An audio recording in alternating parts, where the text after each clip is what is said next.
dear friends, today we have yet another special interview. I recently met with Professor Kerry Brown. He teaches Chinese affairs at London's King's College. He has been a keen observer of the Chinese affairs for over a decade and has a particular view on China as well as China's external relations. So I asked Professor Kerry Brown as to whether the world, and particularly the US-led West, is dealing with China fairly, particularly because of a deep-seated, thousands of years old civilization values that China stands for, and that also are the hallmark of the Chinese culture, Chinese civilization, and it also lends a lot of symbolism to the Chinese culture. And keeping that in view, whether the world is fairly treating China. Well, the West has been dealing with China for a long time, at least 5-6 centuries, so we should have a good idea. But I guess the thing that's changed under China in the last 10-15 years is that China's become a strong power. And that wasn't true, certainly, for the last 2 or 3 centuries. So I think Western mindsets still kind of think of China as being weak or less powerful than they are. And in many areas, economically, geopolitically, China is not weak now. And militarily, it's not weak. It's not as strong as America, but it's not weak. And so I think this is causing big challenges. Our paradigm, our framework for dealing with China has got to fundamentally change. We've either got to see China as at least an equal, and maybe in some areas a power that's going to be significantly, kind of have more potency and capacity than certainly European powers and maybe eventually America. So I think this is a massive challenge to our mindsets, and it is a painful transition. But I don't think it's a transition that the West can avoid. Yeah, the West cannot avoid this. So what would be the best way to deal with the rising power? I mean, and we see the stark difference. On one way, there's talk about the geopolitics. On the other side comes the talk on geoeconomics. Basically, China touts geoeconomics as its preferred option to deal with the world. Well, I think there's 2 key tasks. The first is that we have to make up collectively what we think China is in terms of a challenge. I wouldn't say threat, but certainly a challenge. If China is a challenge because it wants to be a new dominant geopolitical number one, like the United States, kind of that sort of model, sure, that is a very aggressive and disruptive kind of power. If, however, we think that China is more of a kind of challenge because it's self-interested and it really kind of just thinks about itself, and therefore the global order is going to have this massive player in it that is very self-centered and self-interested, well, then that's a different challenge. They're both problems, but if you're dealing with China being domineering and like the Americans, when in fact it's just self-interested and wants a world that works for it, but does not want to take responsibilities for things that don't directly relate to it, then you're going to have a problem. There's going to be a mismatch. I feel we have seen with Ukraine and China's position on Russia's invasion of Ukraine, in fact, China is not a dominant power in the way that the United States is. It's wanting something much more bespoke, and it really doesn't want to get involved in the security issues of things that don't directly relate to it. So that's a different issue. It's not dominance. In some ways, it's Chinese reluctance. I suppose the second thing that the West has to do is appreciate that for much more important issues like climate change, like dealing with pandemics, nuclear proliferation, China is actually mostly going from the same page as us. There isn't a big difference because all of us know we can't solve these problems unless we do it together. And I think there, China is more of a common partner than people might appreciate, and that's good news. But why is this so much demonization of the Chinese model of governance and economy? And it's often portrayed very negatively as far as its initiatives under the Belt and Road Initiative are concerned?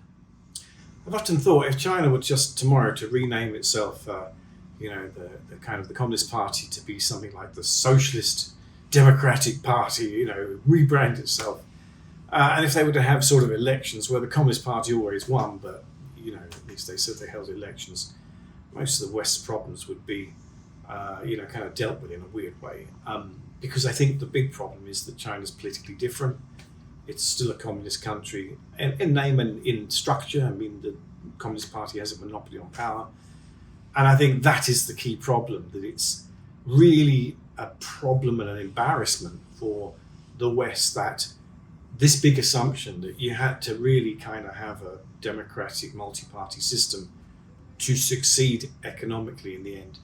China might be kind of disproving that. Now I say might, it might be that China in the end does have to politically reform. I think though, if it does politically reform, it is likely China will be doing it in a very different way than anyone else.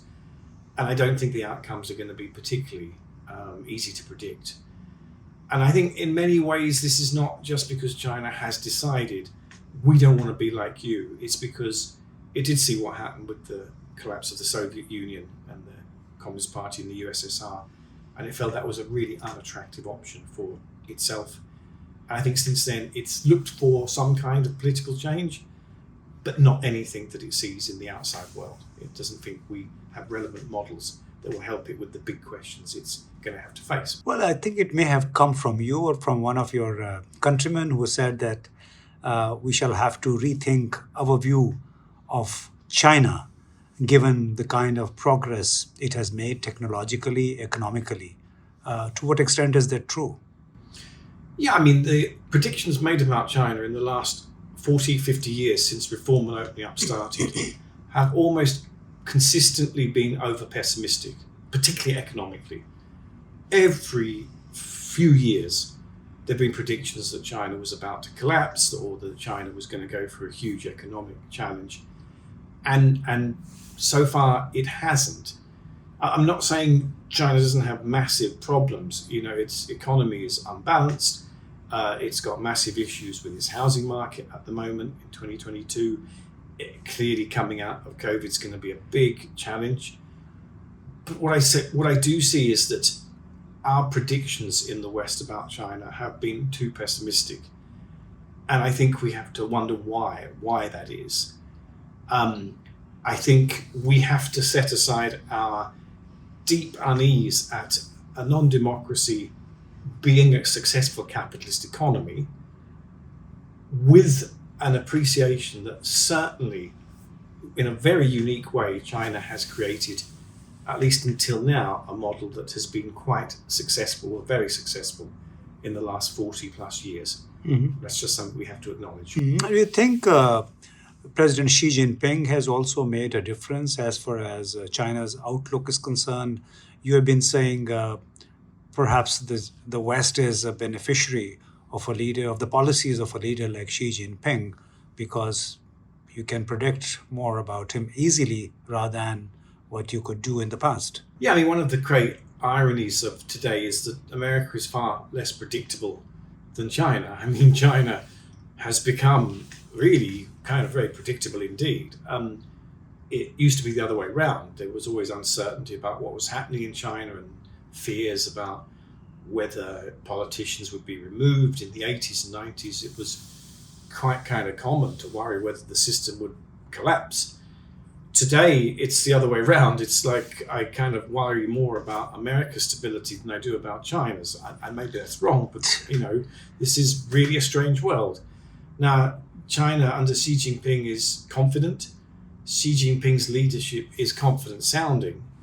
And if you think of taking that away, when you think of the huge problems in, kind of economically, in terms of facing climate change, geopolitically, we are entering really turbulent times. And a China which is unstable, that doesn't have clear leadership, would only add to that. Mm-hmm. So while, of course, Xi Jinping's leadership is very challenging, it's very centralizing, autocratic, not tolerant of opposition. I mean, all of these things I'm happy to more than acknowledge. However, it's very predictable, and geopolitically, that's the most important thing. Predictability is the precious thing diplomats yearn for. And what about the acceptability of so-called autocratic rule under Communist Party of China, under Xi Jinping? You have been making a point, very interesting point, about the appeal to the people of the narrative that is coming from the top. Yeah, I mean, so I don't think Chinese people are necessarily crazy about Marxism, Leninism. I mean, I think, though, they like nationalism. And Xi Jinping is a populist nationalist leadership. And basically everything is geared towards that. We've seen a great example recently.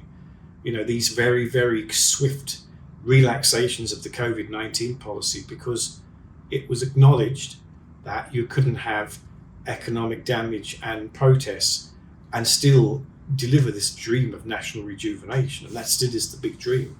So I think China's mission today is that it wants to be, in terms of status, a great power. And under Xi Jinping, it's making progress.